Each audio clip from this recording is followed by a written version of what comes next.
কিয়ামতের দিবসকে মূলত বলেছেন ইয়াউমাত তাগাবুন। কিয়ামতের দিনকে আল্লাহ বিভিন্ন নামে নাম রেখেছেন।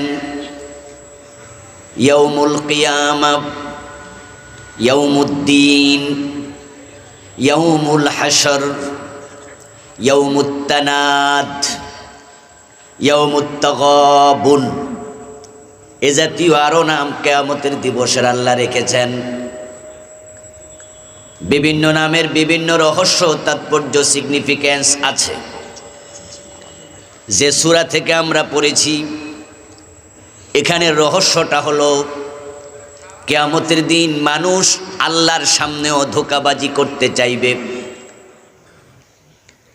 মানুষ সেদিন একজন আরেকজনকে দোষারোপ করে বেঁচে যেতে চাইবে। যদি মুরিদ ধরা পড়ে যায় পীরের দোষ দেবে,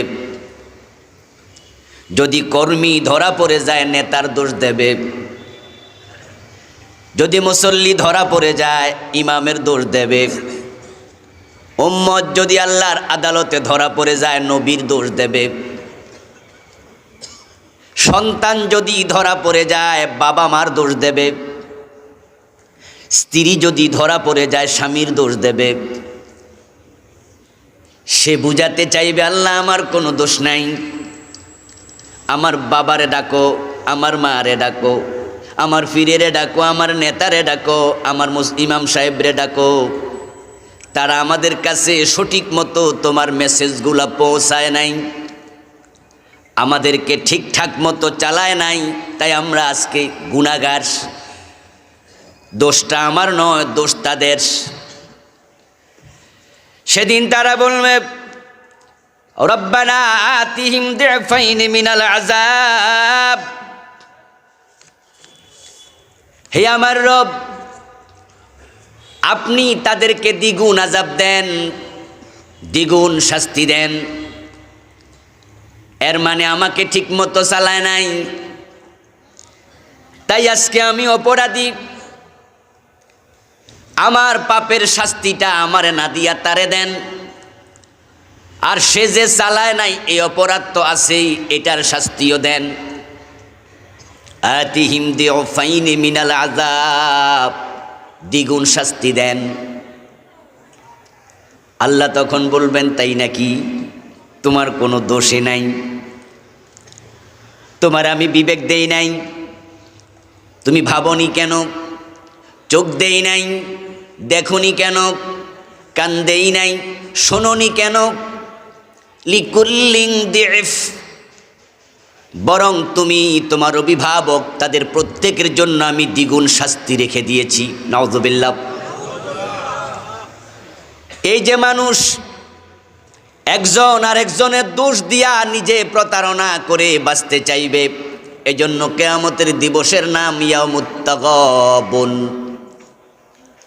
ওই তাগাবুন নামক সূরাতে আল্লাহ তাআলা বলছেন ইয়া আইয়ুহাল্লাযীনা আমানু, হে ঈমানদারেরা, ইন্না মিন আজওয়াজিকুম ওয়া আওলাদিকুম আদুওয়াল লাকুম, নিশ্চয় তোমাদের কারো কারো স্ত্রী, কারো কারো সন্তান তোমাদের দুশমন হবে। কে বলেছেন? কথা বলতে হবে, বলেছেন কে? সন্তান এবং স্ত্রী আমরা জানি তাদের মতো আপনজন পৃথিবীতে আর কেউ নাই। মাঝে মাঝে দেখবেন কিছু বুড়া ভিক্ষুক আছে, ওই বুড়া ভিক্ষুক যদি হাঁটতে না পারে, চোখে না দেখে, তার স্ত্রী তাকে হাতে ধরে পথ দেখায়। স্বামী যদি কুঁড়ে ঘরে থাকে, স্ত্রীও তার সাথে কুঁড়ে ঘরে দিন কাটায়। স্বামী যদি অসুস্থ থাকে, বুড়া বয়সে স্ত্রী তার স্বামীর খেদমত করে। 80 বছর বয়স, 70 বছর বয়স, আপনজন যদি খেদমতের কেউ নাও থাকে, স্বামীটাকে বিপদে ফেলে ওই বুড়া স্ত্রীটা পালিয়ে যায় না, বরং স্বামীর সাথে কষ্টে দিন কাটাচ্ছে। আর সন্তানরা তো মা বাবার জন্য নিজের গায়ের রক্ত পর্যন্ত পানি করে। 10 বছর 15 বছর বিদেশ কাটায়া দেয়, নিজের যৌবনকাল পুরাটা সংসারের জন্য বিদেশে কাটাইছে, এমন লোক কি নাই?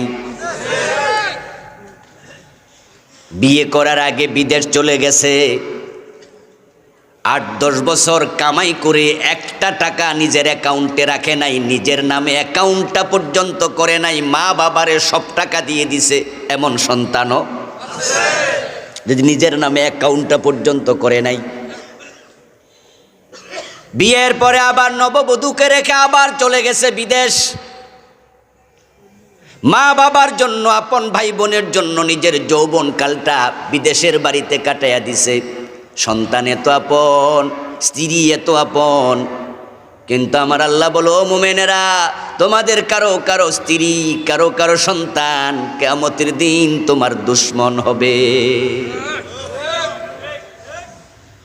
ফাহযারুহুম, সুতরাং তাদের ব্যাপারে সতর্ক থাকো, সাবধান থাকো। এমন সন্তানের বাবা হইও না যেই সন্তান তোমার বিরুদ্ধে আল্লাহর আদালতে মামলা দিয়ে বলবে, আল্লাহ, আমি ফজরের নামাজ পড়িনি, আমার বাবা নামাজে গেছে, আমারে সাথে করে নেয়নি, আমি যে ঘুমিয়েছিলাম, ফজর কাজা করেছি, এজন্য শাসন করিনি, আজ বেনামাজি হিসাবে আমি জাহান্নামী, আমার বাবারে ডাকো, আমার বাবা নামাজি বানাইলে আমি তো জাহান্নামী হতাম না। রব্বানা আরিনাল্লাযীনা ইয়াদাল্লানা মিনাল জিন্নি ওয়াল ইনসি নাজআলহুমা তাহতা আকদামিনা লিয়াকুনা মিনাল আসফালিন। আমার বাবারে, আমার মায়েরে পায়ের তলায় রেখে জাহান্নামে যেতে চাই। ও আল্লাহ, আমার বাবারে ডাকো, মারে ডাকো, আমি যে বেনামাজি, এজন্য আমার মা বাবার কিছু দায়িত্ব আছে না নাই? আল্লাহ বলবেন, নিশ্চয়ই আছে। তোমার বয়স যখন 7 হয়েছিল, তখন তোমার বাবার দায়িত্ব ছিল তোমাকে নামাজের প্রশিক্ষণ দেয়া। তোমার বয়স যখন 10 হয়েছে, তোমার বাবার, তোমার মায়ের দায়িত্ব ছিল তুমি যদি নামাজ না পড়ো, প্রয়োজনে তোমাকে পিটাইয়া শাসন করে নামাজ পড়তে অভ্যস্ত করা। তখন সন্তান বলবে, আল্লাহ, আমার বাবা, আমার মা আমারে ভালো মানুষ হিসাবে বড় করেনি, তাই তোমার আদালতে মামলা দিলাম, তুমি তাদেরকে আটকাও এবং আমাকে নিষ্কৃতি দাও। আল্লাহর আদালতে যেই সন্তান বাবা মার বিরুদ্ধে মামলা দেবে, আপনারাই বলুন তো, ওই সন্তান দোস্ত না দুশমন হবে? সন্তান বাবার বিরুদ্ধে আল্লাহর কাছে মামলা দেবে, এমন সন্তান হওয়ার চেয়ে না হওয়াই ভালো, ঠিক কি না? আমরা আজীবন ওয়াজ শুনেছি, সন্তান যদি কোরআন পড়ে এবং কোরআন আমল করে, আল্লাহ মা বাবার মাথার মাঝে নূরের তাজ দেবে। কিন্তু মামলার ওয়াজ মনে খুব একটা শুনি নাই। নূরের তাজের ওয়াজ কিন্তু সব হুজুররাই করে। সন্তানের ওসিলায় মা বাবার মাথায় আল্লাহ নূরের তাজ দেবে, এমন আলোচনা কিন্তু কোরআনের এক জায়গাতেও নাই, হাদিসে আছে। কিন্তু সন্তান মামলা দেবে, এই কথা সরাসরি কোরআনে আছে। শক্ত দলিল কোরআন না হাদিস? তুলনামূলক শক্ত কোনটা? সিরিয়ালে 1 নাম্বার কোনটা? তো যেটা 1 নাম্বার, ওইটাতে আল্লাহ মামলার কথা কইছে। এখন আমাদের দেশের লোকেরা, তারা নূরের তাজের অপেক্ষায় আছে। এজন্য ছেলেরে মাদ্রাসা দিয়া বাবা বিড়ি টানে, এমন বাবা আছে না? ছেলে হেফসখানায় পড়ে, বাবা দাড়ি কামায়, পারলে দিন একবার কামায়, আর মনে মনে ভাবে যে আমার ফোলা যদি 10 জন সুপারিশ করে জান্নাতে নেয়, তাহলে আমি বাবা, আমার রোল নাম্বার কত? তা আমি একটু বিড়ি খাইলে অসুবিধা? 2-4 ওয়াক্ত নামাজ কাজা করলো, তেমন একটা সমস্যা, ফোলা তো হাফেজে বানাইতেছে। আসলে আশা ভালো, তবে এত আশা ভালো না। যার চাকরি নাই সে কি বোনাস পায়? তো তুমি যদি নামাজ কাজা করো, তুমি যদি হারাম খাও, তুমি দাড়ি কামাও, শরীয়তের সীমা লঙ্ঘন করো, তোমার জন্য সুপারিশও নাই। আমার প্রিয় ভাইয়ানা, বাংলাদেশে শাফাত নিয়ে মানুষের মাঝে খুব ভুল ধারণা আছে। মানুষ মনে করে হাসরের ময়দানে যে কেউ যে কারোর জন্য আল্লাহর কাছে সুপারিশ করবে আর আল্লাহ ছেড়ে দেবেন। এই জন্য আমাদের দেশের এমন কিছু মানুষও আছে যারা দোতরা বাজায়া গান গায়, তাদের পীর সাহেব হুজুর তাদেরকে জামিন দেবে। নামাজ নাই, রোজা নাই, হজ নাই, জাকাত নাই, মোছ রাখে, দাড়ি রাখে না, বিড়ি শুধু টানে, মাঝে মাঝে গাঁজাও টানে, শুধু বিড়ি টানে না। এমন লোক শাফাতের আশা করে বসে আছে। দোতরা কাঁধে নিয়ে গান গাছে আছেন আমার মুক্তার, আছেন আমার ব্যারিস্টার। শেষ বিচারের হাইকোর্টেতে তিনি আমায় করবেন পার, আমি পাপী তিনি জামিনদার। টুনটুনা টুনটুন, ঠিক না? সেতারা বাজাচ্ছে। উনি গুনাহগার, উনি বোঝে আমি পাপী তিনি জামিনদার। হাসরের ময়দানে আল্লাহ যখন আদালতে আখেরাতে হাকিম হবেন, তখন আছেন আমার মুক্তার, আছেন আমার ব্যারিস্টার। উনার ব্যারিস্টার আছে, মুক্তারও আছে। শেষ বিচারের হাইকোর্টেতে তিনি আমায় করবে পার। নিজের আমল দিয়ে নিজে পার হওয়া লাগবে এটা সে ভুলে গেছে। সে ভাবতেছে অন্য কেউ সুপারিশ করে তারে পার করাইয়া নেবে। এই জন্য বাবা ছেলে মাদ্রাসায় দিয়া আস্তে আস্তে বিড়ি টানতাস। ওই ছেলে হুজুর হইয়া বাবারে সরাইয়া নেবে। পীর সাহেব সুপারিশ করে মুরিদ নিয়ে যাবে। রাসূলুল্লাহ সাল্লাল্লাহু আলাইহি ওয়াসাল্লাম শাফিউল মুযনিবিন হবেন, গুনাহগার উম্মতের জন্য সুপারিশ করবেন। এই হাদিস শুইনা তো খুশিতে আটখান, আমিও তো উম্মত, তাহলে আমার জন্য সুপারিশ আছে। কিন্তু কোরআনের বক্তব্য তো তা নয়। কোরআনে আছে ওয়ালা ইয়াশফাউনা ইল্লা লিমান ইরতাদা। কোরআনে আছে মান যাল্লাযী ইয়াশফাউ ইনদাহু ইল্লা বিইযনি। কোরআনে আছে কুল লিল্লাহিশ শাফাআতু জামিআ। শাফাত প্রসঙ্গে আল্লাহ আলোচনা করলেন কোরআনে বিভিন্ন জায়গায়। এক জায়গায় বললেন ওয়ালা ইয়াশফাউনা ইল্লা লিমান ইরতাদা, সুপারিশকারীগণ সুপারিশ করবে না কারো জন্য যদি আল্লাহ তার উপরে সন্তুষ্ট না থাকে। অর্থাৎ আল্লাহ যাকে চাইবেন শুধু তার জন্য সুপারিশ করা হবে, অন্যের জন্য সুপারিশ নাই। আপনি আমল করেছেন এমন কিছু যে আমলের কারণে আল্লাহ তাআলা আপনার উপর সন্তুষ্ট, এমন কোনো ভালো কাজ করেছেন যে কাজে আল্লাহ খুশি হয়ে গেছে, কিন্তু আপনার আমল নামে আল্লাহ তাকে দেখেন গুনাহ বেশি নেকি কম। আল্লাহ জানে ওজন দিলে ধরা খাইয়া যাবেন। ওই যে আল্লাহ আপনার উপর খুশি আছেন, ওই সন্তুষ্টির কারণে আল্লাহ নবীকে বলবে, শহীদকে বলবে, আলেমকে বলবে উনার জন্য সুপারিশ করুন। আল্লাহ যাকে চাইবেন শুধু তার জন্য সুপারিশ, আর যাকে চাইবেন না তার জন্য কোনো সুপারিশ নাই। এখন আল্লাহকে খুশি করে সুপারিশ নিতে হবে, তাই আল্লাহকে সন্তুষ্ট করার জন্য আমল দরকার আছে না নাই? তা আপনি যে আমল ছাইরা দিয়া কন আছেন আমার ব্যারিস্টার, ওই ব্যারিস্টার কি করবে? মান যাল্লাযী ইয়াশফাউ ইনদাহু ইল্লা বিইযনি। আয়াতুল কুরসির মাঝে আল্লাহ তাআলা বলছেন আল্লাহর অনুমতি ছাড়া সুপারিশ করার মতো সাহস কার আছে? মানে যেই সুপারিশ করবে কারোর জন্য অবশ্যই তাকে আল্লাহর অনুমতি নিতেই হবে। সবার জন্য সুপারিশের অনুমতি আল্লাহ দেবেন না। তাহলে যেই শাফাতের আশায় বসে আছেন ওটা কিন্তু শর্ত সাপেক্ষে, আল্লাহর অনুমতি সাপেক্ষে।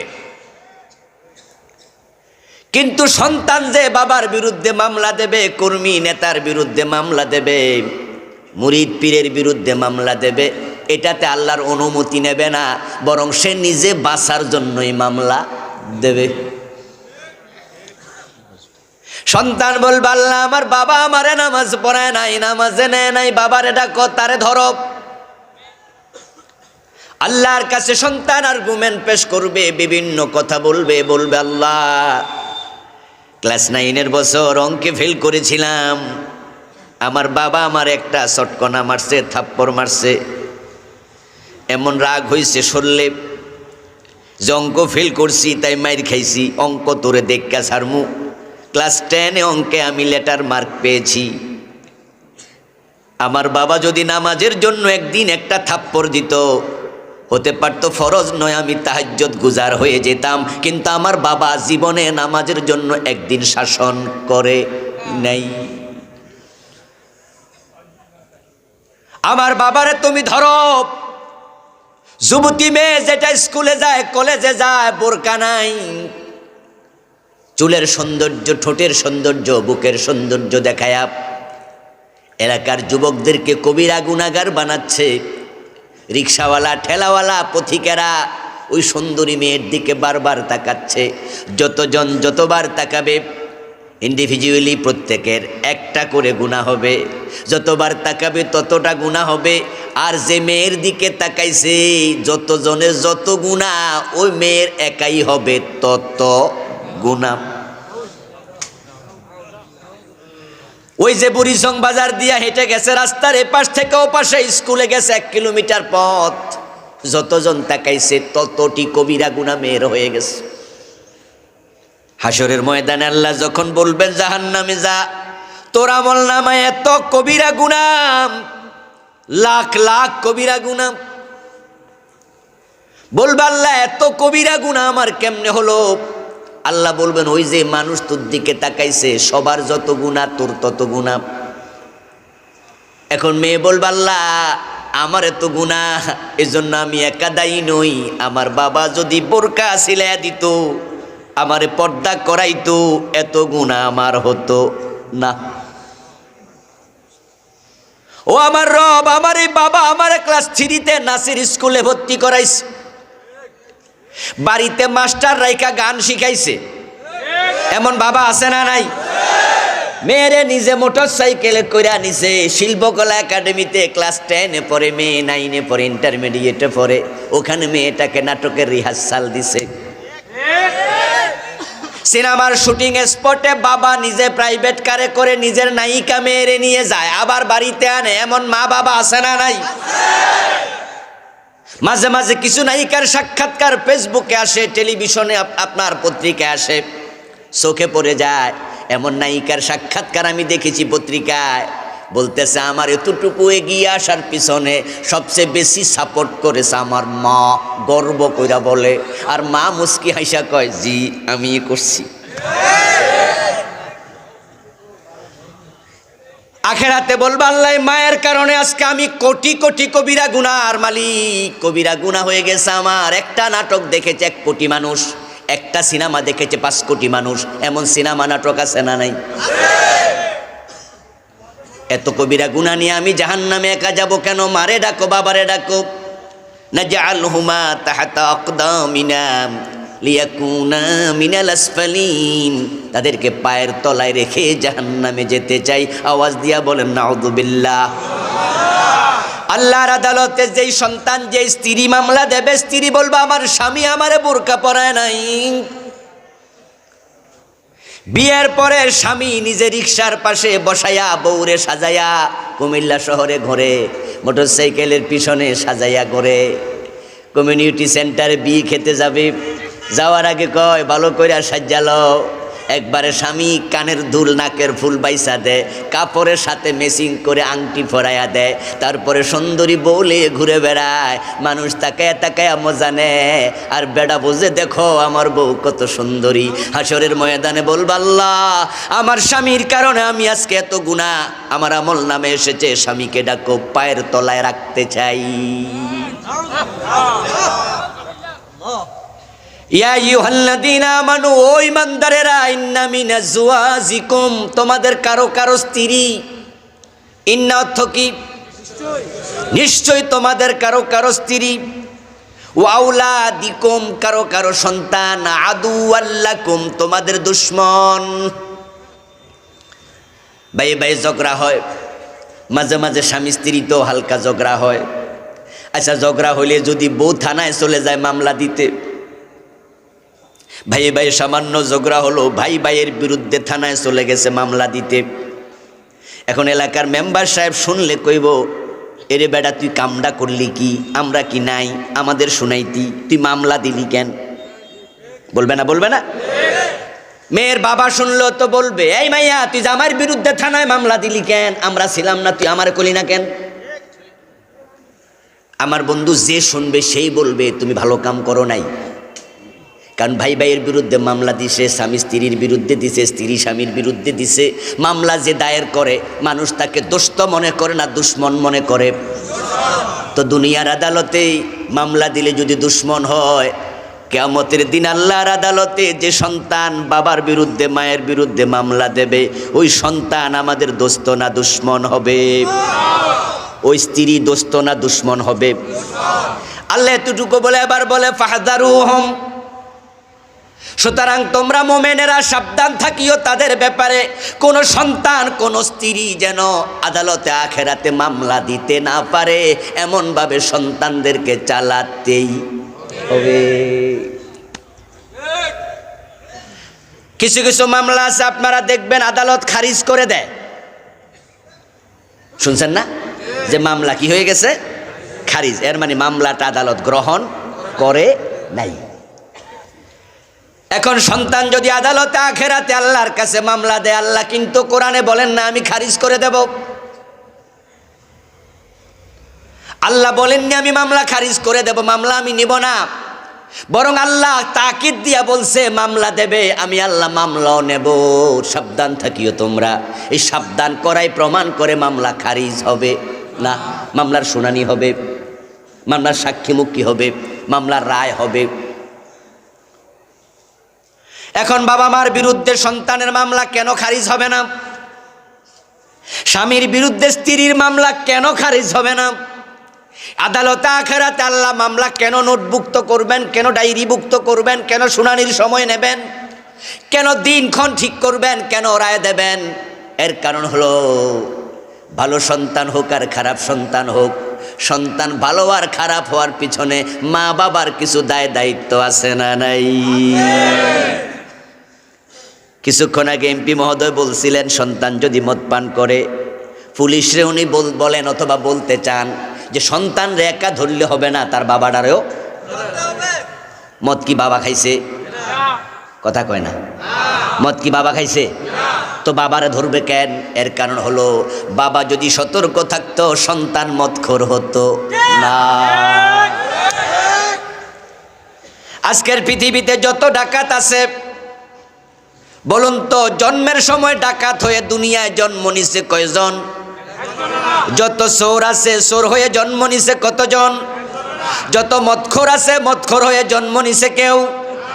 যত খারাপ মানুষ আছে, ছিনতাইকারী, রাহাজানিকারী, ধর্ষণকারী, খুনকারী, যত অপরাধী আছে, জন্মের সময় একটা মানুষও অপরাধী হয়ে পৃথিবীতে আসে নাই। তাহলে অপরাধী হেস হলো কেমনে? এই খুনকারী কিভাবে হলো? মদপানকারী মাদক সেবী কিভাবে হলো?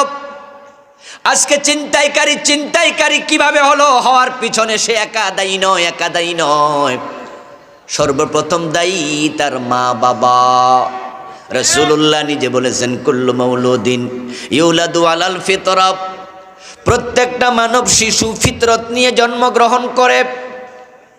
ফিতরত মানে হলো একবারে নির্ভেজাল অন্তর, একবারে ধবধবে সাদা কাগজের মতো সাদা কলব লইয়া জন্মগ্রহণ করে। রুহের জগতে আল্লাহ মানুষের সাথে যখন প্রথম মিটিং করেছিলেন, প্রথম প্রথম সাক্ষাৎ হয়েছিল, আল্লাহ সেদিন মানুষকে প্রশ্ন করেছিলেন আলাস্তু বিরব্বিকুম, আমি কি তোমাদের রব নই? ক্বালু বালা, রুহগুলো বলেছিল হ্যাঁ আপনি আমাদের রব।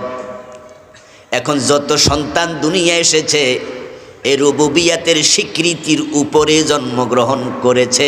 এটার নামই হলো ফিতরাত। যত সন্তান দুনিয়া এসেছে কারো কলবের মাঝে একটা গুনাহ ছিল না। ক্বালান নবী সাল্লাল্লাহু আলাইহি ওয়াসাল্লাম ইযা আযনাবাল মুমিন কানাত নুকতাতুন সাউদাউ ফি কলবিহি। মোমেন বান্দা শোনো, তুমি যখন একটা গুনাহ করেছো তোমার কলবে একটা কালো দাগ পড়েছে।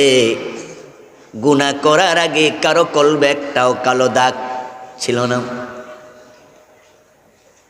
এই যে আজকে আমাদের সামনে বসে আছে ছোট ছোট কিছু বাচ্চা নাবালেগ, ওদের কলবটা একবারে সাদা কাগজের মতো, একটা কালো দাগও নাই। ওরা যখন বড় হবে গুনাহ করলে কালো দাগ পড়বে। আল্লাহর হাবিব বলেন ফাবুয়াহু ইউহাব্বিদানিহি আও ইউনাসসিরানিহি আও ইউমাজ্জিসানিহি। কোন সন্তান জন্মের সময় মুশরিক হইয়া, হিন্দু হইয়া, বৌদ্ধ হইয়া, ইহুদি হইয়া জন্মগ্রহণ করে নাই, সে ফিতরত নিয়ে জন্মগ্রহণ করেছিল। কালু বালা, এই বালার উপরে জন্মগ্রহণ করেছিল। এখন প্রশ্ন, তার হিন্দু বানাইল কে? বৌদ্ধ বানাইল কে? ইহুদি বানাইল কে? রাসূল বলেন তার মা বাবা বানাইছে। ফাবুয়াহু ইউহাব্বিদানিহি আও ইউনাসসিরানিহি আও ইউমাজ্জিসানি। মা যখন ছোটকালে ওই তুলসী পাতা লইয়া, বিভিন্ন রকমের ফুল লইয়া সকালবেলায় মন্দিরে ঢুকেছে, ছোট বাচ্চাটাও মন্দিরে ঢুকছে। মা যখন মূর্তির সামনে দাঁড়ায়া এমনে নমো নমো করছে, পিসিটাও দেখে দেখে নমো নমো করছে। মা থেকে বাবা থেকে দেখে সে মূর্তি পূজক হয়ে গেছে। মা বাবা ইহুদি, সন্তান ইহুদি হয়ে গেছে। মা বাবা খ্রিস্টান, সন্তান খ্রিস্টান হয়ে গেছে। আর আমরা যারা মুমিন, আমরা যারা মুসলমান, আমরা মা বাবা দেখে মুসলমান হয়েছি। আপনি লক্ষ্য করে দেখবেন, মা যখন নামাজে দাঁড়ায়, বাবা যখন নামাজে দাঁড়ায়, 2 বছর 2.5 বছরের ছোট্ট বাচ্চা যদি তার পরনে হাফ প্যান্ট নাও থাকে, সে ল্যাংটা রুকু সেজদা দিতে শুরু করে। বাবা নামাজ পড়তেছে, মা নামাজ পড়ছে, ওই বাচ্চাটা যে নামাজে খাড়াইয়া বাবার দিকে এমনি তাকায়। বাবা সূরা পড়ে, বাচ্চা দেখবেন ঠোঁট নাড়ে। বাবা রুকুতে গেলে ছেলেটা রুকুতে যায়, বাবা সেজদায় গেলে, মা সেজদায় গেলে সন্তান সেজদায় যায়। এই জন্য প্রিয় নবী বলছেন, তোমরা মা বাবা, তোমাদের প্রথম দায়ভার হাসরের ময়দানে সন্তানরা মা বাবার বিরুদ্ধে যদি মামলা দেয়, তাহলে কিয়ামতের দিন আপনাকে এই মামলার আসামি বানাইয়া আল্লাহ বলবে ঠিক আছে, পায়ের নিচে রেখে, গাঁড়ের মাঝে পা রেখে আবার জাহান্নামে ঢোক। এমন সন্তান না হওয়াই অনেক ভালো। এমন সন্তান আমরা একজনও চাই না, বরং আমরা সেই সন্তান চাই যে সন্তানের উসিলায় হাসরের ময়দানে আমার নাজাত মিলবে, মাথার মাঝে আল্লাহ নূরের তাজ দেবে। এমন সন্তান তৈরি করতে হবে। হাদিস قال النبي صلى الله عليه وسلم من قرأ القرآن وعمل بما فيه ألبس والداه يوم القيامة تاجا دوه أحسن من دوء الشمس। প্রিয় নবী বলতেছেন, যদি কোনো ব্যক্তি কোরআন পড়ে, হাদিস পড়ে, কোরআন হাদিসের আলোকে জীবন গড়ে, তাহলে আল্লাহ খুশি হইয়া তার মা বাবাকে পুরস্কার দেবে। সুবহানাল্লাহ। আমল করলেন আপনি, পুরস্কার পাইব প্রথমে আপনার মা বাবা। এই হাদিস পড়ে আমার প্রশ্ন তৈরি হয়েছিল, আমল করলাম আমি, নূরের তাজ পাবে মা বাবা, ঘটনা কি? কারণটা কি? সন্তান কোরআন পড়লো, হাদিস পড়লো, তারপরে আমল করলো, আল্লাহ হাসরের মাঠে মা বাবার মাথার মাঝে নূরের তাজ দেবে। এমন তাজ যেটার উজ্জ্বলতা হবে সূর্যের চেয়েও বেশি। আল্লাহু আকবার। এলাকার লোকেরা সেদিন আপনাকে দেখে ঈর্ষান্বিত হবে। এই যে এমপি সাহেব কিছুক্ষণ আগে আপনাদের দিকে তাকায় বলছে, আমি এখানে সবাইকে চিনি। সবাই বলতো অধিকাংশকে তিনি বুঝাইছে, বিশেষ করে মুরব্বীদেরকে উনি বুঝাইছে, উনি তাদেরকে চিনে। হাসরের ময়দানে আপনার প্রতিবেশীরাও তো থাকবে, থাকবে না? কেউ কি কবরের ভিতরে লুকিয়ে থাকতে পারবে নাকি? ইয়াসলাউনাহা ইয়াউমাদ্দিন। এই মাইকলা, ভিতরে মাইক দাও তো, আমার কান বরাবর একটা দাও, এখানে আওয়াজ আসছে না। ওরে থাপ্পড় দিয়ে জাগাও, মাহফিল এসে ঘুমাচ্ছে অপদার্থ। এগুলো কোফাল ফোড়া, কোফাল ফোড়া। মানুষ 10 মাইল দূর থেকে হাইটে চলে আসছে ওয়াজ শুনতে, আর ও ঘুমাচ্ছে। আস্তাগফিরুল্লাহ। কিন্তু মমতাজ বেগমের গান হলে ঘুমাইতো? ওরে বাবার এমন হা করে থাকতো, মশা মাসি ঢুকতো। আমি এমন লোক পেয়েছি কোপাল পরা, মসজিদে দোতলার কাজ চলছে, ফজরের টাইমে ওরা যে কয়জন আছে মসজিদে ছাদে ঘুমাই রয়েছে, ফজরের নামাজ আসে না। আমি কই আরে কোপাল কত খারাপ, মসজিদে ঘুমাইয়া নামাজ কাজা করে। আর কত বুড়া মানুষ আধা মাইল দূর থেকে হাইটে আসছে, ঠিক না? হে মসজিদে থেকে নামাজ পড়ে। ভাই রাগ করিস না, রাগ উঠছে কয়ে লেছি। মাইক ফিরিয়ে দাও আমার দিকে, কান বরাবর। আমার বন্ধু বলতেছিলাম, সন্তান আমল করবে হাসরের ময়দানে, বাবা মারে আল্লাহ পুরস্কারটা কেন দেবে? নূরের তাজ তাদের মাথায় কেন হবে? হেরেবার কারণ শুনুন। এই যে আমাদের সুলাইমান ভাই, উনি একজন শিক্ষক হয়েছেন, প্রফেসর হয়েছেন, মার্কেটিং বিভাগের প্রফেসর।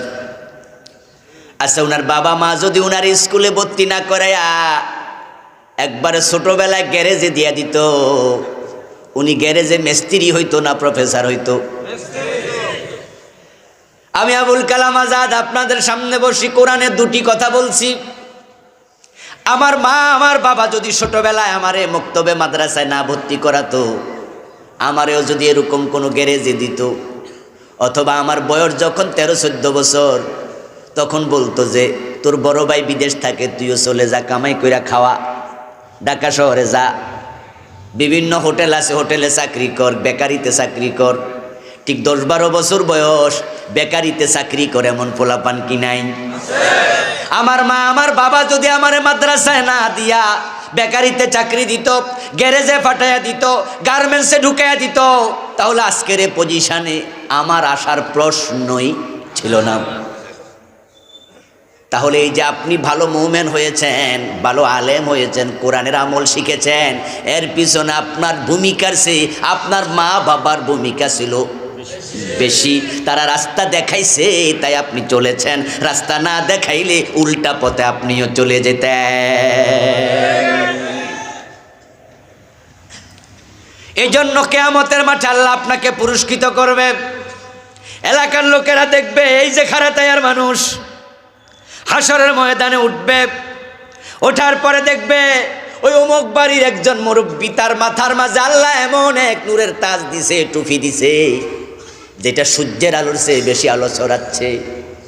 তখন তারা ওনাকে দেখে মনে মনে বলবে, হায় রে, আমারও তো 5টা পোলা ছিল, ও বেটার তো পোলা ছিল 2টা, একটারে আলেম বানাইছে, কোরআন হাদিস শিখাইছে, ওই বাচ্চাটা আমল করছে। আল্লাহ দেখো আজকে বাবারে কি সম্মান দিছে, আমার তো 5টা ছিল, আমার মাথায় তো এমন নূরের তাজ নাই। সেদিন অনেক বাবাই আফসোস করবে, আমার ছেলেরও তো এমন বানাইলে আজকে আমি নূরের তাজ পাইতাম। এটা আপনারা জবাব দিন তো, সেদিন আফসোস করে কোনো লাভ হবে? কিন্তু এখন বুঝ হইলে এমন সন্তান বানানোর চেষ্টা করার সুযোগ এখনো আছে না নাই? এই পৃথিবীতে যত সন্তান এসেছে কেউ অপরাধী হয়ে আসেনি। অপরাধী হওয়ার পিছনে সবচেয়ে বেশি দায়ভার মা বাবার। আমার বন্ধু, মা বাবা সন্তানকে যেভাবে দায়িত্ব নিয়ে মানুষ করা দরকার সেভাবে অনেকেই করে না। না করার কারণে সন্তান মানুষের মতো মানুষ হয় না। এমন বাবাও বাংলাদেশে আছে, দুপুর বেলায় ভাত খাইয়া খাটের মাঝে শুইয়া ছেলের ডাক দেয়, কইরে জায়েদ, কইরা আনাস? ছেলে কই, জি বাবা। কই, পাকঘর থেকে বিড়িটা ধরায় আন। নিজের সন্তান দিয়া বিড়ি ধরায় আন, এমন বাবা আছে না নাই? এই জালেম বাবা তার সন্তানকে ছোটকালে হাতে বিড়ি ধরাইয়া দিল। সন্তান বিড়িটা হাতে নিয়ে পাকঘরে যায়, তারপরে এখানে আগুন লাগায়, বিড়ির মাঝে আগুন লাগাইয়া ডানে বামে তাকায়া মনে মনে কয় আমার বাবা যে চোখ বন্ধ কইরা টানে কি যে মজা আল্লাহ জানে, কেউ যেহেতু নাই আমি একটু টাইম না দেখি। ওই বিড়িতে দুই একবার টান মারার সম্ভাবনা আছে না নাই? এখন এই যে ছোট্ট বাচ্চা বিড়ি টানার অভ্যাসটা তার বাবা করাইছে, বলুন তো এমন বাবার সন্তান একটু বড় হইয়া গাঁজা টানার সম্ভাবনা আছে না নাই? রাস্তা দেখাইছে কে? ছোটবেলায় স্কুল থেকে আসার সময় আরেকজনের পেন্সিল নিয়ে বাড়িতে চলে আসছে। প্লে ক্লাসে পড়ে, নার্সারি ক্লাসে পড়ে। এখন মা দেখছে তার ব্যাগের মাঝে দুইটা পেন্সিল। জিজ্ঞাসা করে কিরে ছেলে, পেন্সিল তো একটা তোর আর একটা কার? কই মা ওই পাশের ছেলেটা টেবিলের উপর রাখছিল, খেয়াল করে নাই, একটু চান্স পাইছি নিয়ে আইছি। মা একটা জোরে হাসি দিয়া কয় মাশাআল্লাহ আমার পোলার বুদ্ধি আছে। পরের গাছের আম চুরি করছে, মা প্রশংসা করছে। এমন মা আছে না নাই?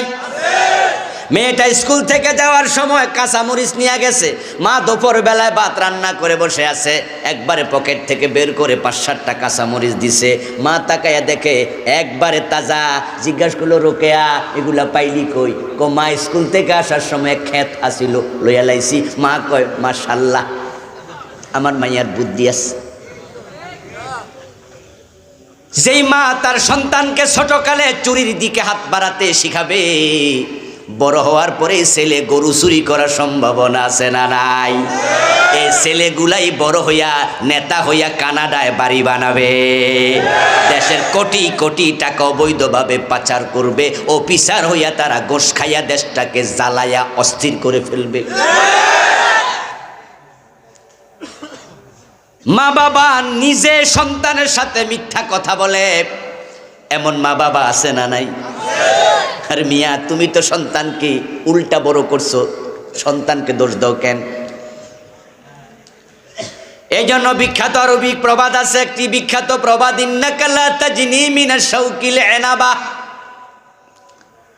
তুমি কখনো কাঁটা যুক্ত গাছ রোপণ করে আঙ্গুল ফল আশা করিও না।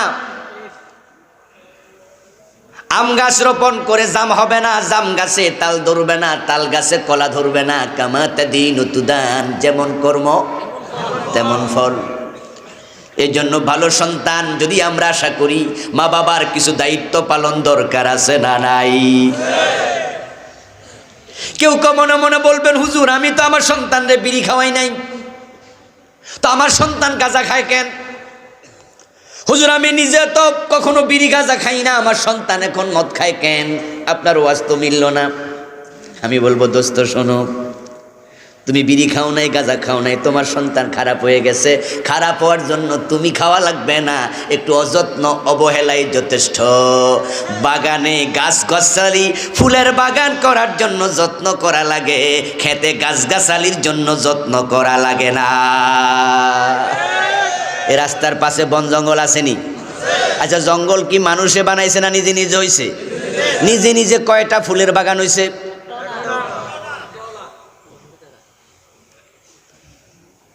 তাম দুনিয়াতে আপনি নিজে নিজে হয়েছে এমন ফুলের বাগান পাবেন না।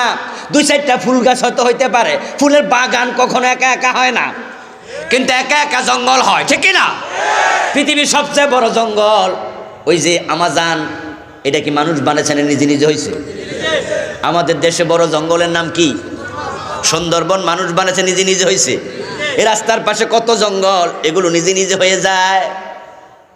আপনি আপনার সন্তানকে শাসনে রাখবেন না, চোখে চোখে রাখবেন না, তাদের কেয়ার করবেন না, নষ্ট হতে আপনার চেষ্টা লাগবে না, নিজে নিজে নষ্ট হয়ে যাবে। এই জন্য ফুল বাগান বানাতে হলে চেষ্টা দরকার আছে না নাই? সন্তান ফুল বাগানের মতো, ঠিক না?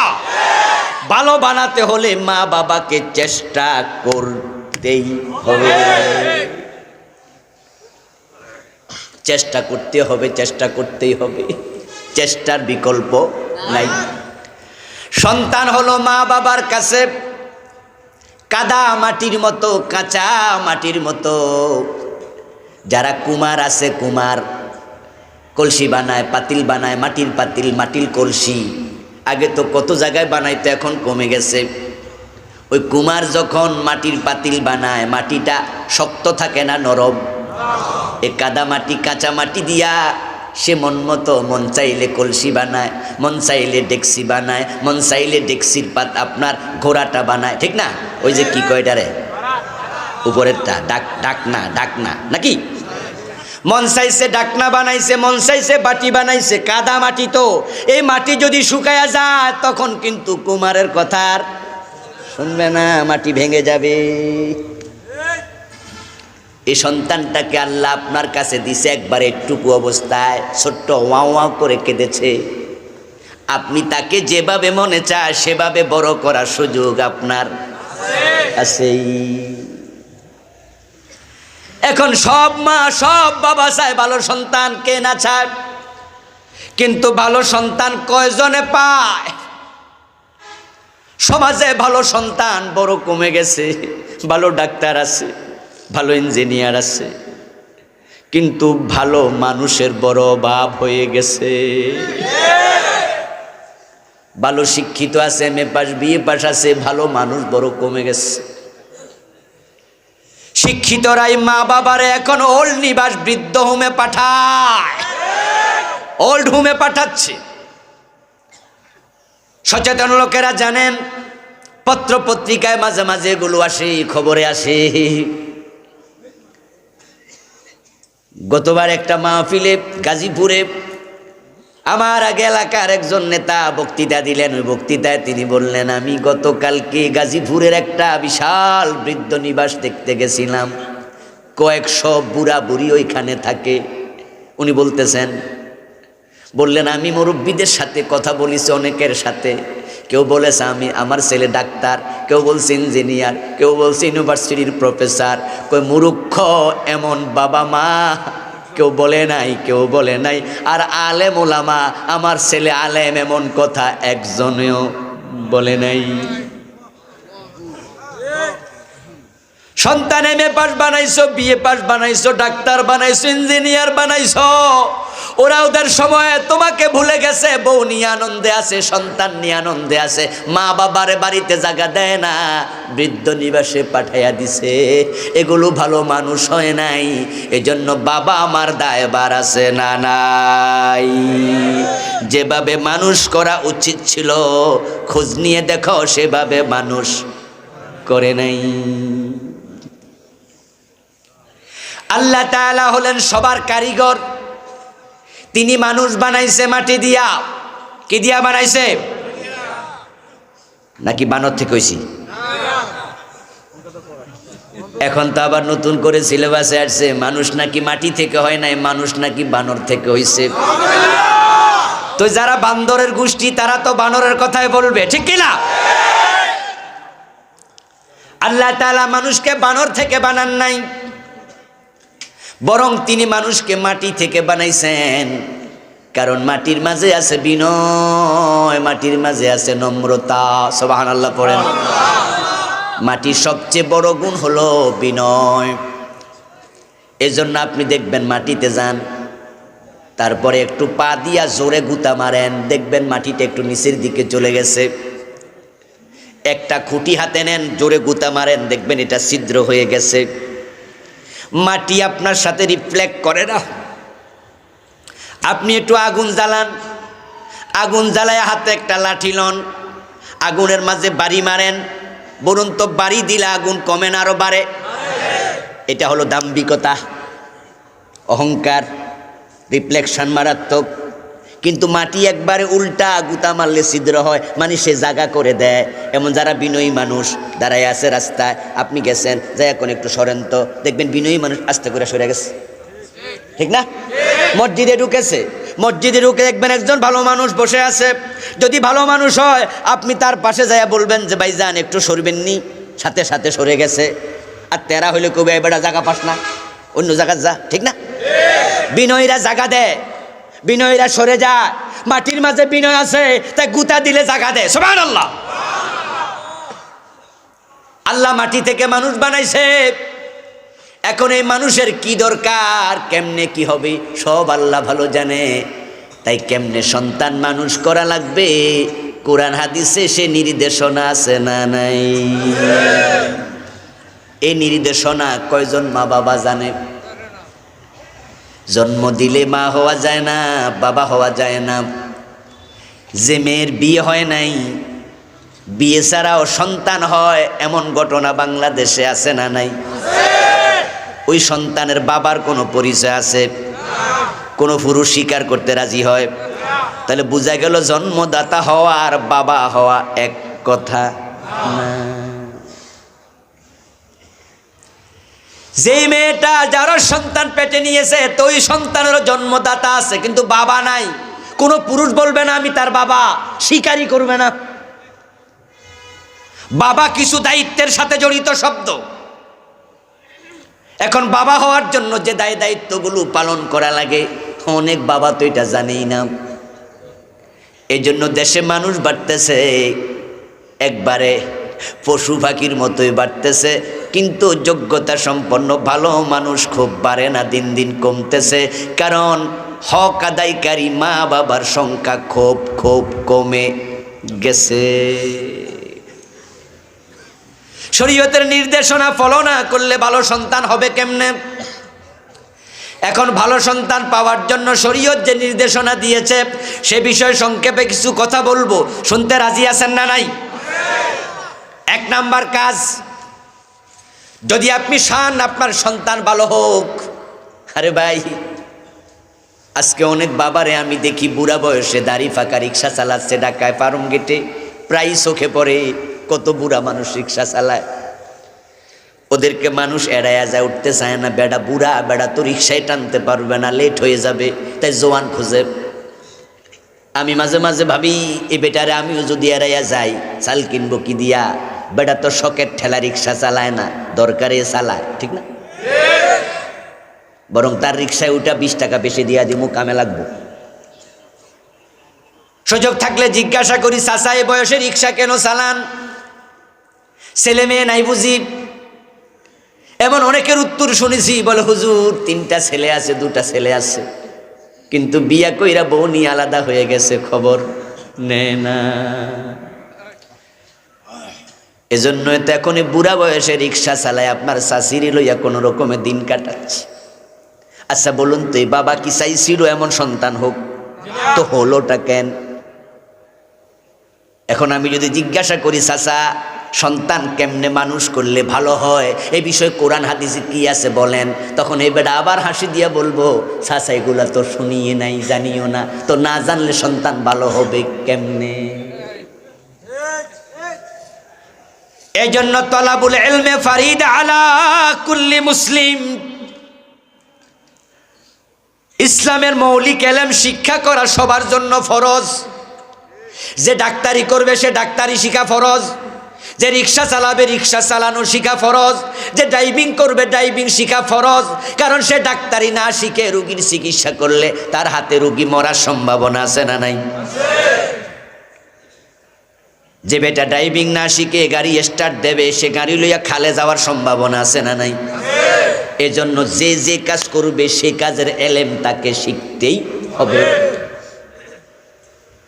যে ব্যক্তি নামাজ পড়বে, নামাজ পড়া ফরজ, নামাজের যে 13টা ফরজ আছে আরকান হাকাম, সেগুলা জানা নফল না ফরজ? নামাজ পড়ার জন্য অজু করা নফল না ফরজ? এখন অজুতে কোন কোন অঙ্গ ধৌত করা লাগে সেটা জানা নফল না ফরজ?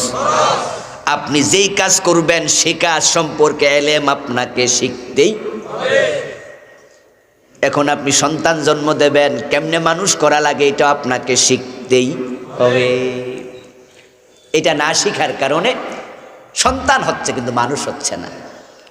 পোলা মাইয়া বিয়ের আগ পর্যন্ত মা বাবা ছাড়া কিচ্ছু বোঝে না। অফিসে যাওয়ার একবার ফোন দেয়, মা যাচ্ছি দোয়া করো। দুপুর বেলায় আবার ফোন দিয়া কয়, মা খাইছনি?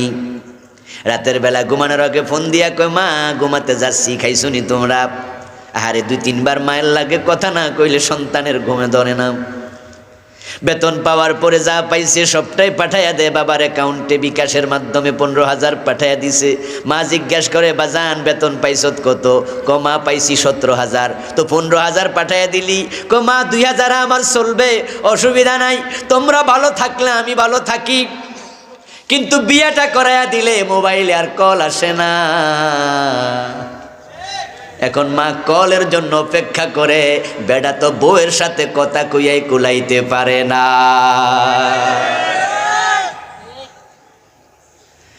এখন মাসের 10 তারিখ চলে যায়, আর টাকা আসে না, বিকাশে টাকা আসে না অ্যাকাউন্টে। সন্তানকে মা ফোন দিয়া জিগায়, কিরে বাবা, দোকানদার তো বাকি টাকা খোঁজে, বাকি খাইতে খাইতে টাকা জমে গেছে, এখন তো চাল দিতে চায় না।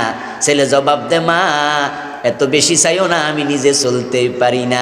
আগের সুর এখন আর নাই, সুরটা পাল্টে গেছে। ও প্রিয় ভাই, এমনটা কেন হয়? কারণ তুমি শরীয়তের নির্দেশনা ফলো করো নাই। এই জন্য ভালো সন্তান পেতে হলে 1 নাম্বার কাজ যেটা করতে হবে সেটা হলো বিয়ে করার সময় ভালো মেয়ে খুঁজতে হবে।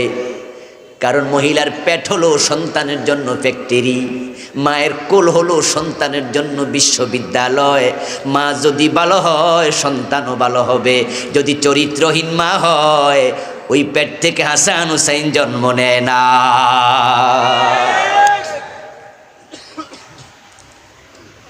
প্রথম কাজ হবে ভালো বউ।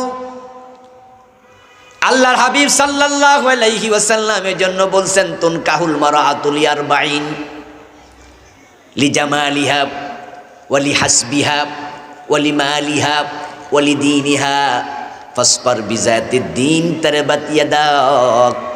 তোমরা 4টা গুণ দেখে নারীকে বিয়ে করিও।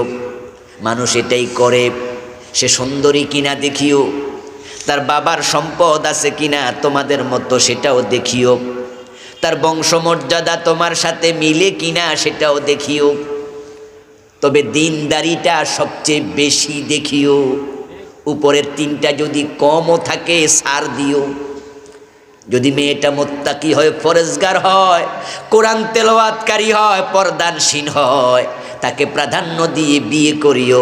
তারে বাতিয়া ডাকা, তোমার হাত দুলায় মলিন হোক। রাসূলুল্লাহ আরব দেশের একটি কথা বললেন, এর মানে তিনি বুঝাইয়া দিলেন, এই জাতীয় কন্যা, এই জাতীয় বউ যদি ঘরে আনো, আল্লাহ তোমার ঘরটাকে সমৃদ্ধ করে দেবে। قال النبي صلى الله عليه وسلم الدنيا كلها متاع وخير متاع الدنيا المرأة الصالحة। तमाम দুনিয়া হলো সম্পদ। আল্লাহ প্রত্যেকটা জিনিসকে দামি বানাইছে। বলুন তো, গাছগাছালির দাম আছে না নাই? অক্সিজেন সাপ্লাই না দিলে বুঝতেন গাছের দাম কত, সূর্যের দাম কত। 2 দিন সূর্য না উঠলে বুঝতে পারতেন। তামাম দুনিয়া বরফে ঢেকে যেত। আমার ভাইয়েরা, চাঁদের দাম কত, সূর্যের দাম কত, কোন মাখলুক কত মূল্য আমরা দাম নির্ধারণ করতে পারবো না। আল্লাহর হাবিব বলেন সব দামি দামি জিনিস, আর দুনিয়ার সবচেয়ে দামি জিনিস হলো একজন সতী নারী। সুবহানাল্লাহ পড়েন। ওয়া খায়রু মাতাইদ দুনিয়াল মারাতুস সালিহা। একজন সতী, একজন প্রজ্ঞানশীল নারী হলো দুনিয়ার সবচেয়ে সেরা সম্পদ। এই জন্য বিয়ে করতে গেলে আপনি প্রথমে বিয়ে করবেন একজন মুত্তাকি নারী। এই যে আজকে আমরা বিভিন্ন রকমের দামি দামি চানাচুর খাই, এমন চানাচুর আছে এখন যেগুলা উইদাউট এনি হ্যান্ড টাচ তৈরি হয়। একবার এক পাশে দিয়া গম ঢুকাইয়া দেয়, এক পাশে দিয়া জব ঢুকাইয়া দেয়। এগুলা আস্তে আস্তে করে করে এক মেশিন থেকে আরেক মেশিনে যেতে যেতে প্যাকেট চানাচুর হইয়া বের হয়, হাত দিয়ে স্পর্শ করা লাগে না। ও প্রিয় ভাইয়ারা, এখন যেই মেশিন দিয়ে চানাচুর হয়, ওই মেশিনে যদি কেরোসিন তেল থাকে মিশ্রিত, ওই মেশিনটা মেরামত করছিল। আর মেশিনারি জিনিস মেরামত করতে গেলে কেরোসিন জাতীয় জিনিস দিতে হয়। ওইটা ভালো করে না মুছা জব দিছে ঢাইলা, গম দিছে ঢাইলা। গম 1 ক্লাস, জব খুব দানাদার 1 ক্লাস। কিন্তু যতই ফার্স্ট ক্লাস জব হোক, ওই সানাসুরের মাঝে কেরোসিনের গন্ধ থাকার সম্ভাবনা আছে না নাই? বাবা এমবিবিএস, বাবা ইঞ্জিনিয়ার, বাবা পিএইচডি হোল্ডার, বাবা বড় মাওলানা, বাবা ইউনিভার্সিটির প্রফেসর, কিন্তু যেই পেটের ভিতরে সন্তান জন্ম নিয়েছে ওই মা যদি বেপর্দা হয়, মা যদি চরিত্রহীন হয়, বাবা যতই শিক্ষিত ভালো সন্তান হবে না। আরে ভাই, মায়ের চরিত্র সন্তানের উপরে তির্যকভাবে প্রভাব ফেলে। দেখবেন যেই মা সকালবেলা ঘুম থেকে উঠে কোরআন তেলাওয়াত করে, সন্ধ্যাবেলা হাদিসের বই পড়ে, দুপুরবেলা ইসলামী সাহিত্য পড়ে, ওই আপনার পিচ্চি 6 মাস বয়সী বাচ্চাটা মায়ের পাশে হামাগুড়ি দেয়, এসে কোলের মাঝে ওঠে, কোলের মাঝে উঠে ফেল ফেল নয়নে ওই কোরআনের পাতার দিকে তাকায়া থাকে, মাঝে মাঝে হাত বাড়ায়া ধরতে চায়। মায়ের কোলে বসে ছোটকালে কোরআন দেখে অভ্যস্ত হয়। আর যেই মা দুপুরে বসে, রাতে বসে, সকালে বসে জি বাংলা স্টার জলসা দেখে, কোলের 6 মাস বয়সী বাচ্চাও দেখা শিখে যায়।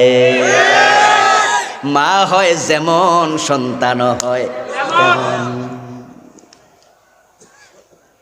ভালো সন্তান পেতে চাইলে ফার্স্ট দায়িত্ব হলো, 1 নাম্বার দায়িত্ব, ভালো মা, ভালো বউ আনেন বাড়িতে, সন্তানকে ভালো মা দেন।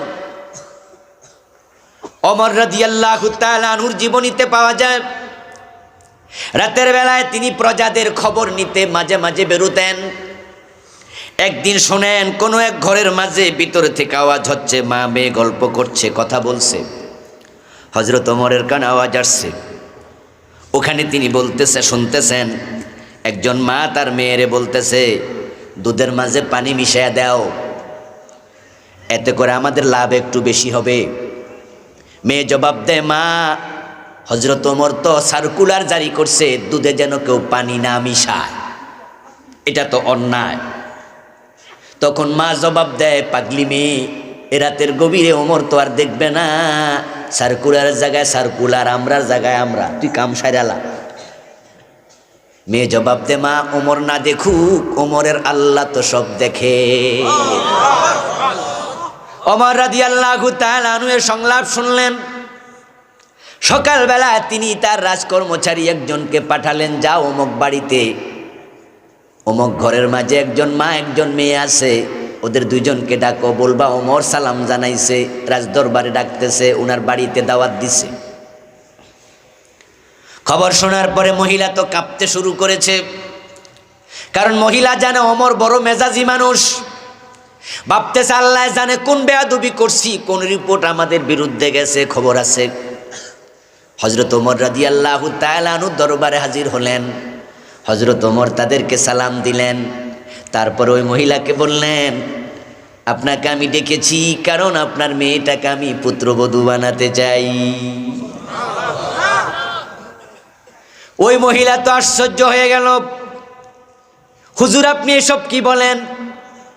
অর্ধ দুনিয়ার সম্রাট ওমর, আমার মতো গরিব মানুষ, আমি তো গাই গরুর দুধ বেচা খাই, এত গরিব, আয়ের কোনো ব্যবস্থাই নাই, আমার মেয়ে আপনার পুত্রবধূ হবে? হযরত ওমর বলেন, দুধের কারণেই তো পুত্রবধূ। কই হুজুর মানে কি বুঝি নাই, গত রাতে কি কইছো মনে আসেনি? হযরত ওমরের পুরা কাহিনী তাদেরকে শোনালেন। তোমার মেয়ের মাঝে তাকওয়া আছে, আল্লাহর ভয় আছে, এমন মেয়ে তো আমার পুত্রবধূ হওয়া দরকার। এমন মেয়ে যে ঘরে থাকবে ওই ঘরের মাঝে সমৃদ্ধি আসবে, কোনো সন্দেহ নেই, শান্তি আসবেই। হযরত ওমর তার ছেলেকে ওই মেয়ে বিয়ে করালেন। ঐতিহাসিকগণ বলেন, ওই মেয়ের পরবর্তী প্রজন্ম থেকে ওমর ইবনে আব্দুল আজিজ রাদিয়াল্লাহু তাআলা আনহু, যাকে দ্বিতীয় ওমর বলা হয়, তার জন্ম হয়েছে।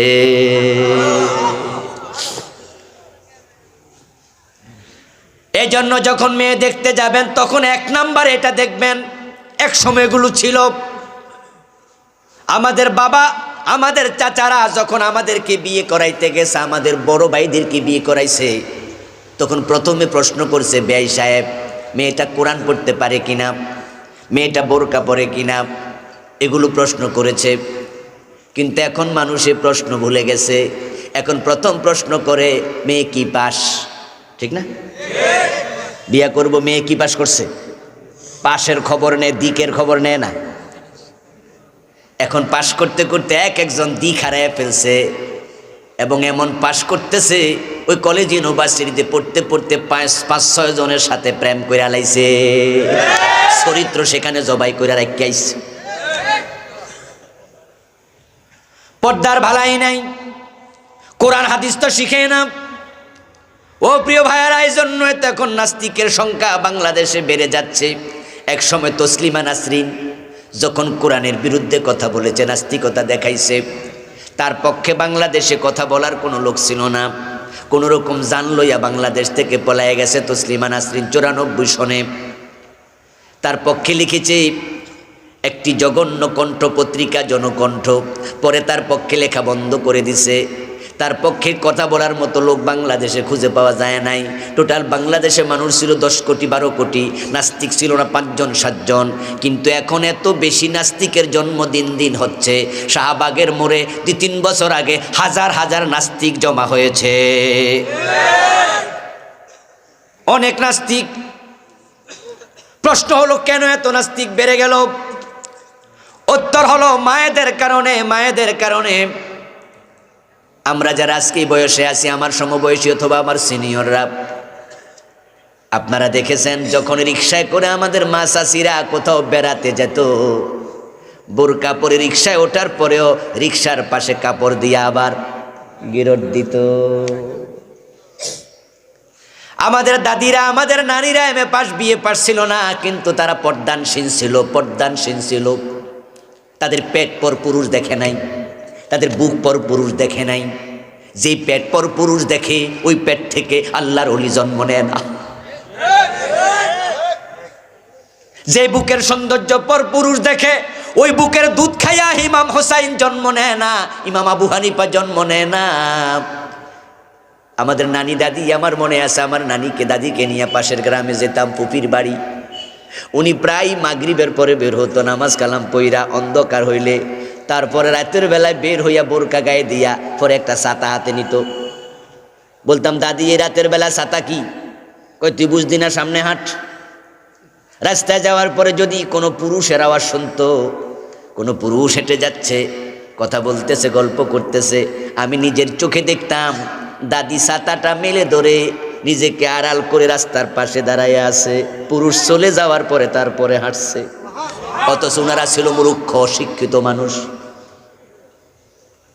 এই জন্য ওদের পেট থেকে হয়তো MA pass, BA pass, doctor, engineer জন্ম হয় নাই, কিন্তু তাদের পেট ছিল নিরাপদ। ওই পেটে নাস্তিকের জন্ম হতো না।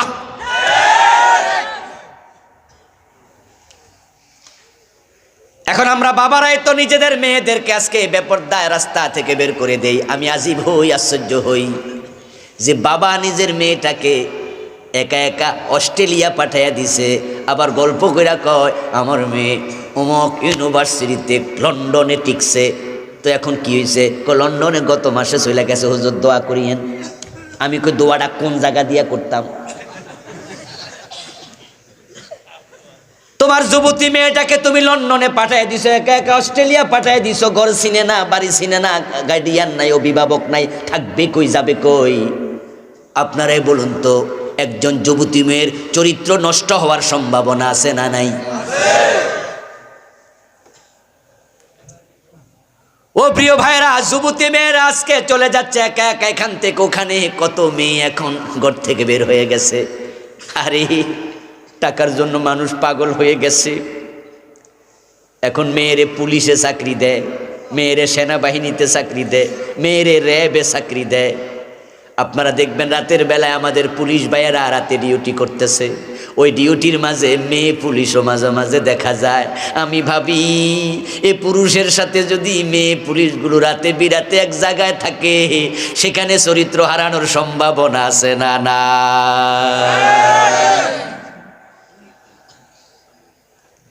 এখন এই জাতীয় মেয়েদের পেট থেকে ডিপজল জন্ম নেবে, ঐশী জন্ম নেবে, জন্ম নেবে সালমান খান, জন্ম নেবে এরশাদ শিকদার। ইমাম বুখারীরা আসবে না। এই জন্য দিন দিন নাস্তিক বেড়ে যাচ্ছে, খারাপ মানুষ বেড়ে যাচ্ছে, মায়েদের পেট নষ্ট হয়ে গেছে। পহেলায় বৈশাখ যখন আসে তখন দেখি আর মেয়েরা সেদিন ওড়না সালোয়ার কামিজ পরে না, ওদিন সব মেয়ে দেখি শাড়ি পরে। ঢাকা ইউনিভার্সিটি থেকে চারদিকে দেখি বের হয়েছে শাড়ি পরে পরে কপত কপতি, শত শত ছেলে শত শত মেয়ে।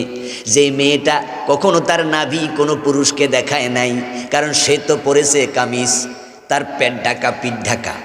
কিন্তু যখন সে মেয়েটা বৈশাখ উপলক্ষে শাড়ি পরে, তখন তার পেট পিঠ নাভি পরপুরুষে দেখে। ও আমার মা, ও আমার প্রিয় বোন, তোমরা শোনো, তোমার বুকের নিচ থেকে তোমার নাভির নিচ পর্যন্ত এখানে এক হাতের মতো জায়গা, এই জায়গাটাকে দাম দিও, কদর করিও, এটাকে সম্মান দিও। এখানে আল্লাহর বাচ্চা, আল্লাহর বান্দা তোমার সন্তান জন্ম নেবে। ওই পেট যদি পরপুরুষ দেখে, তোমার এই পেট থেকে আর ভালো মানুষ জন্ম হওয়ার সম্ভাবনা নাই। ভালো সন্তান যদি আপনি চান, তাহলে আপনাকে আরেকটা কাজ করা লাগবে। ওই কাজটা হলো সন্তানের জন্য আল্লাহর কাছে বেশি বেশি দোয়া করা লাগবে। এখন দোয়া তো আপনি শিখেনি নাই।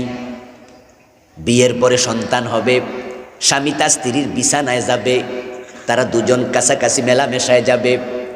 এখন আপনি যখন আপনার স্ত্রীর কাছে যান, তখন সেখানে শয়তানের বদ নজর পড়ার সম্ভাবনা আছে, কারণ সব জায়গায় দুষ্ট শয়তান আছে। এক সময় শয়তান ছিল তামাম দুনিয়ার সব জায়গায়। মানুষ বানানোর সময় আল্লাহ ওদেরকে সরাইয়া দিছে, পাঠাইয়া দিছে সাগরের দ্বীপে। কিন্তু কিছু দুষ্ট জিন এখনো থেকে গেছে। এই জন্য টয়লেটে ঢুকলে আমরা দোয়া পড়ি, আল্লাহুম্মা ইন্নী আউযু বিকা মিনাল খুবসি ওয়াল খাবাইস। খবুস খাবিসের বহু বচন, খাবাইস খাবিসাতুনের বহু বচন। দুষ্ট জিন, দুষ্ট শয়তান টয়লেটের মাঝেও আছে। আপনি যখন কাপড় তোলা দিয়া বসেন, আপনার লজ্জাস্থান নিয়ে শয়তান দুষ্টুমি করে, খেলা করে, বদনজর দেয়। এই জন্য রাসূলুল্লাহ শিখিয়েছেন, তুমি দোয়া করে ঢোকো। যদি এই দোয়া তুমি পড়ো, ও আল্লাহ, দুষ্ট শয়তান থেকে তোমার কাছে আশ্রয় চাই, তখন আল্লাহ তাআলা শয়তানের মাঝে আর তোমার মাঝে একটা পর্দা ফেলে দেয়।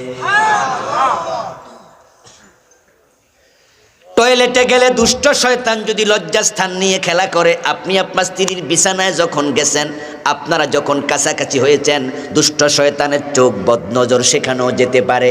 এই জন্য আপনার সন্তান দুষ্ট হবে, সন্তান শয়তানের আপনার বিভিন্ন আসর পড়বে। এই জন্য রাসূল বলেছেন, দোয়া করে যাইও, বিসমিল্লাহ আল্লাহুম্মা জান্নিবনা শাইতান ওয়া জান্নিবিশ শাইতানা মিম্মা রাযাকতানা। তুমি তোমার স্ত্রীর বিছানায় যাওয়ার আগে রাসূল বলেছেন এই দোয়াটা পড়ে যাইও, তাহলে সন্তান আর শয়তানের আসরে আক্রান্ত হবে না। আচ্ছা, আপনাদেরকে আমি প্রশ্ন করতে চাই, বলুন তো, এই দোয়াটা কয়জন স্বামী শিখছে? শতে কয়জন? তা আপনি যখন দোয়া পড়েন নাই, আপনার সন্তান জন্মের সময় তো শয়তানের আসর পাইয়া গেছে, এটা ভালো হইব কেমনে? ইব্রাহিম আলাইহিস সালাম আল্লাহর কাছে সন্তান চাইছে। এখন আমাদের কাছেও মানুষ সন্তানের জন্য দোয়া চায়, হুজুর আমার 4টা মাইয়া, একটু দোয়া করেন যেন একটা ছেলে হয়। কেউ কয়, হুজুর আলহামদুলিল্লাহ আমার 5টা ছেলে আছে, একটা মেয়ে হইলে ঘরটা উজালা হয়ে যেত, একটা মাইয়া যেন আল্লাহ দে, দোয়া করিয়েন। আর যাদের বিয়ের পরে 5-7-10 বছর সন্তান হয় না, হেরা তো কই ফোলাউক আর মাইয়াউক একটা উইলে সারে, ঠিক না? শুধু দোয়া করে, আল্লাহ আমার একটা সন্তান দাও, হুজুর একটা দোয়া করে দেন। আমি তখন বলি, ভাই আবার তুমি তাড়াহুড়া করছো, সন্তানের জন্য দোয়াটার সিস্টেমই তুমি জানো না। তুমি যে কইলা আল্লাহ যেন একটা ছেলে দেয়, ওই ছেলে যদি ডিপ জলের মতো হয়, পুরা গোষ্ঠী 14 গোষ্ঠী জাহান্নামে নিব।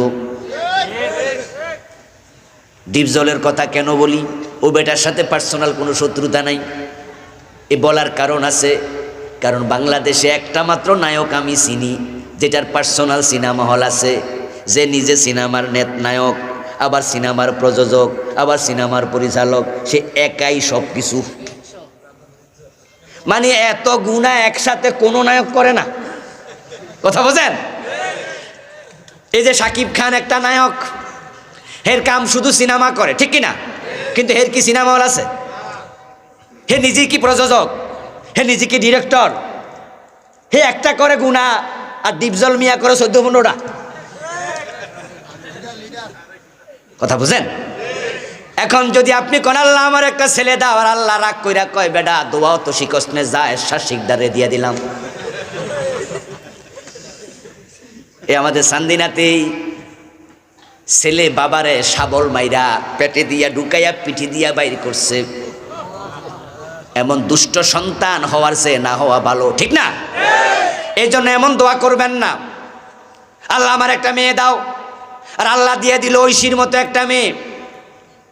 ক্লাস 9-এ পড়ুয়া ঐশীর কথা মনে আছে? মাদকাসক্ত হইয়া বাবা মা দুইজনকে হত্যা করেছে। এমন সন্তান হওয়ার চেয়ে না হওয়া অনেক ভালো। এই জন্য সিস্টেম কি? দোয়ার সিস্টেম আল্লাহ কোরআনে শুনাইছে। ইব্রাহিম আলাইহিস সালামের বয়স হয়ে গেল 86 বছর। ওই 86 বছর বয়সে তিনি সন্তান হয় না, দোয়া করছে রব্বি হাবলি মিনাস সালিহিন, ও আল্লাহ আমার একটা নেক সন্তান দাও। সুবহানাল্লাহ পড়েন। কি সন্তান? কি সন্তান? বাবার দোয়া আল্লাহ কেমনে কবুল করে দেখেন। ফাবাশশারনাহু বিগুলামিন হালিম। কোরআনে আল্লাহ কয় আমি একটা ধৈর্যশীল উত্তম সন্তানের খবর দিয়া দিছি। আমি উনাকে শুধু সন্তানই দেই নাই, আমি ইসমাইলকে নবী বানাইয়া দিছি। বাবার দোয়া মায়ের দোয়া কবুল হয়, এই জন্য দোয়া করবেন সন্তানের জন্য। আমরা চেষ্টা করতে পারবো, কিন্তু আল্লাহ যদি আমাদের চেষ্টার পক্ষে না থাকে, চেষ্টা করেও লাভ হয় না, ঠিক না? এই যে কেনান, নূহ আলাইহিস সালাম কি চেষ্টা করে নাই? যখন কেনান ডুবে যায় তখনও তো বলছে ছেলে নৌকায় ওঠ, কিন্তু সে ওঠে নাই, আল্লাহ তার পক্ষে ছিল না। হযরত জাকারিয়া আলাইহিস সালাম সন্তান হয় না, উনি ছিলেন বুড়া মানুষ, চুলগুলো সব পেকে গেছে, উনার বউ ছিল বন্দা। উনি গেলেন মারিয়ামের রুমে, যাইয়া দেখেন মারিয়ামের কক্ষের মাঝে অনেক ফল ফলাদি, যেগুলো ওই মৌসুমে গাছে ধরে না।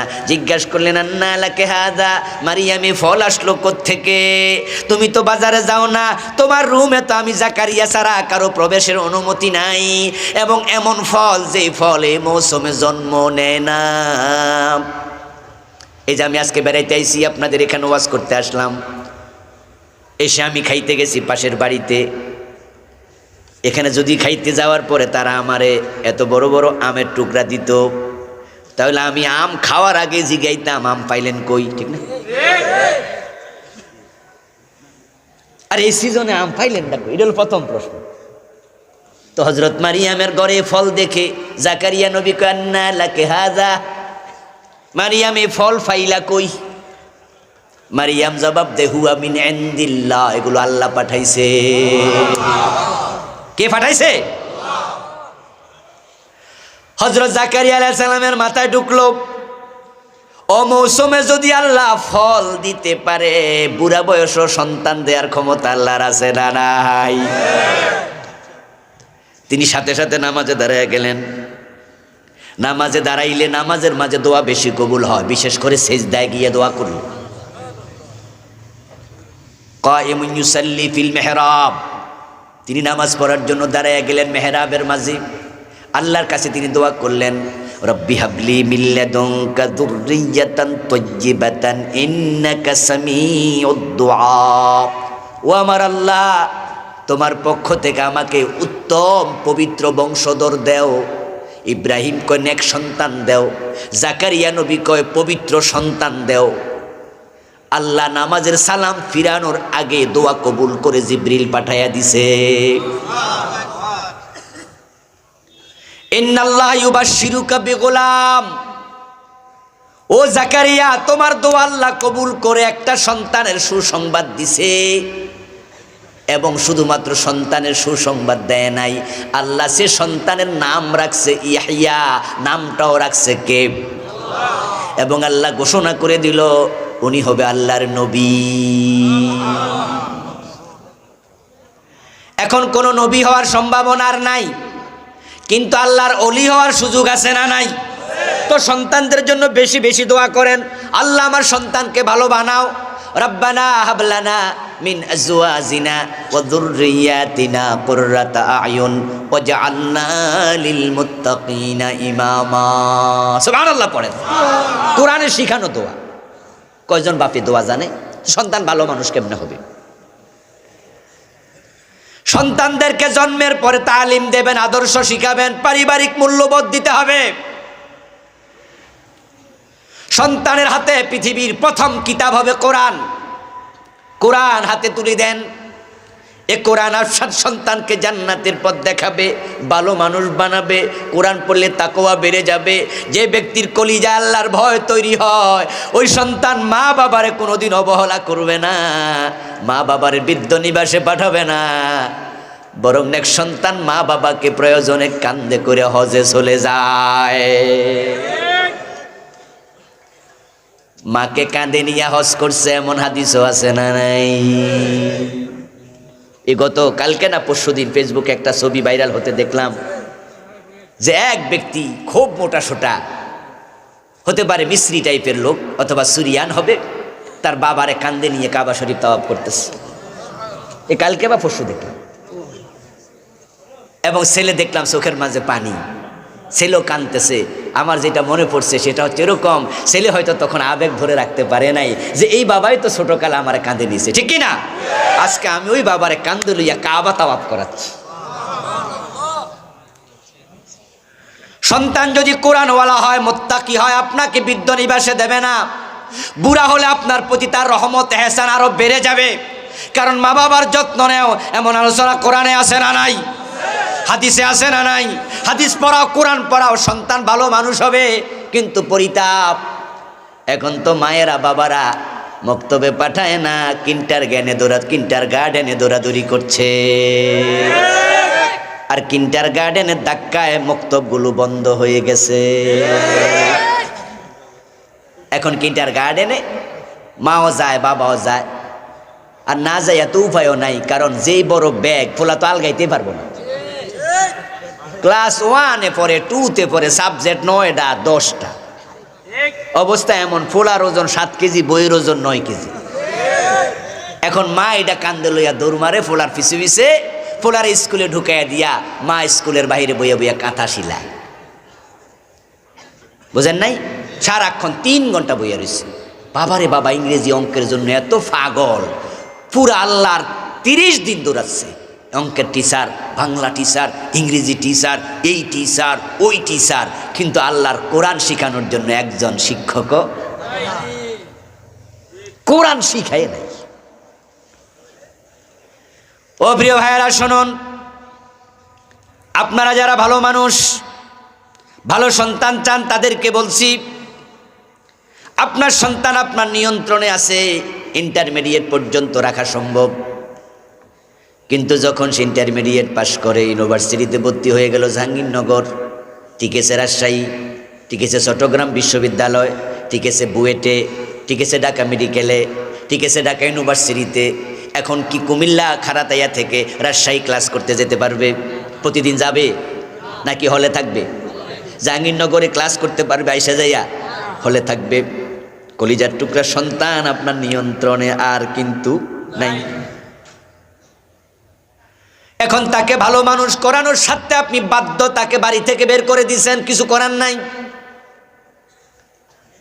কিন্তু কান খুলে শুনুন, সৎসঙ্গে স্বর্গবাস, অসৎসঙ্গে সর্বনাশ।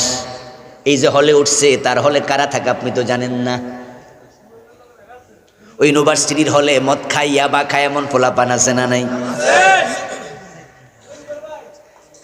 এখন আপনার সন্তান তো কোনোদিন সিগারেটও টানে নাই, আপনি তো ভালো মানুষ, ভালো পরিবার, কিন্তু ওখানে যে গেছে কার সাথে মিশে কোনটা খায় কোয়া তো যায় না। এই জন্য আপনাদেরকে বলছি, ইউনিভার্সিটিতে পাঠানোর আগে অবশ্যই অবশ্যই তাকে আল্লাহর কোরআন শিখাতেই। আপনার ছেলেটা ভার্সিটিতে পড়ে, হলে থাকে, একজন ভদ্র বাবার পক্ষে কখনো সন্তানকে প্রশ্ন করা সম্ভব নয় যে বাবা তুই কোনো গাঁজা মাজা খাসনি, তুই মদ খাস কিনা। এই প্রশ্ন করাটা একবারে অসুন্দর, ভদ্র বাবার পক্ষে প্রশ্ন করা সম্ভব না। কিন্তু একটা প্রশ্ন করা ইজি, সেটা প্রতিদিন মোবাইলে করা যায়, সেটা হলো বাজান আজকে কোরআন শরীফ পড়ছনি? এই প্রশ্ন করা যায় না?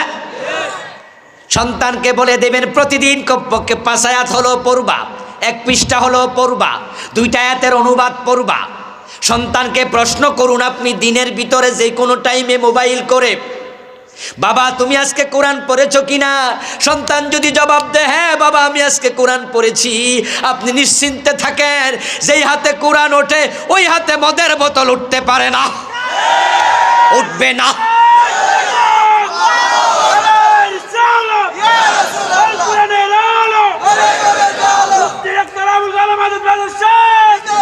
আমার প্রিয় ভাইরা, যেই হাতে আল্লাহর কোরআন সকালবেলা উঠেছে, বন্ধুরা যতই চেষ্টা করুক ওই হাতে মদের বোতল ধরাতে পারবে না। এখন যারা সন্তানকে কোরআন শিখান নাই, ইংরেজি অঙ্কর জন্য পাগল হয়ে গেছেন, আপনি কোরআনের মূল্য বুঝেন নাই, আপনার সন্তান খারাপ হবে, এজন্য আপনি 1 নম্বর দায়ী, ঠিক না? কোরআন শিখালেন না কেন? এই যে কয়দিন আগে বুয়েটে আবরার পাহাদ নামে একটা ছেলেরে সাপের মতো পিটাইয়া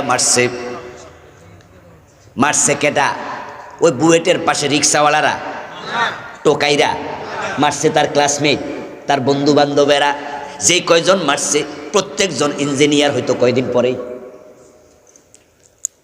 প্রত্যেকটা ছেলে দেশের 1 ক্লাস মেধাবী, এসএসসিতে গোল্ডেন এ প্লাস, এইচএসসিতে গোল্ডেন এ প্লাস। যদিও গোল্ডেন এ প্লাস বলতে কাগজ কলমে কোনো শব্দ নাই, মানে সব সাবজেক্টে পাইছে বিদায়, কে বা কারা এটার নাম গোল্ডেন দিছে আমিও জানি না। আচ্ছা বুঝেন তো নাকি? ডাবল গোল্ডেন পাওয়ার পরও বুয়েটে টিকে নাই এমন হাজার হাজার ছাত্র আছে। ওখানে টিকার জন্য 1 ক্লাস মেধাবী, নাম্বারের দিক থেকে হাই স্কোর।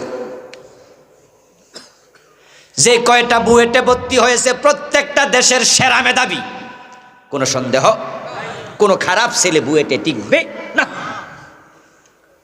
ওই ছেলেগুলো প্রত্যেকটা কয়দিন পর ইঞ্জিনিয়ার হয়ে বের হতো, কিন্তু তারা আজকে খুনের মামলার আসামি। তাদের কেউ এখন গাঁজাখোর, কেউ এখন সন্ত্রাসী, কেউ এখন সাদাবাজ। বুয়েটে পড়ে, ঢাকা ইউনিভার্সিটিতে পড়ে, অথচ এলাকায় সাদাবাজি মাস্তানি করে এমন ছাত্র শত শত আছে। ঢাকা ইউনিভার্সিটিতে পড়ে, বুয়েটে পড়ে, ঢাকা মেডিকেলে পড়ে, ইয়াবার ব্যবসা করে, ব্যবসা শুধু খায় না, হাতে বেচে। কিন্তু ইন্টারমিডিয়েট পর্যন্ত সে ছিল এলাকার মেধাবী ভালো ছেলে। স্যারেরা বলতো এটা আমার কলিজার টুকরা, ক্লাসের সেরা ছেলে, আমার কলেজের সম্মান বাড়াইছে, বুয়েটে টিকছে। কিন্তু সে এখন আবরারের খুনি হয়েছে। কেন হলো খুনি? দেখলাম পত্রিকায় একটা ছেলের বাড়ি হলো জয়পুরহাটে।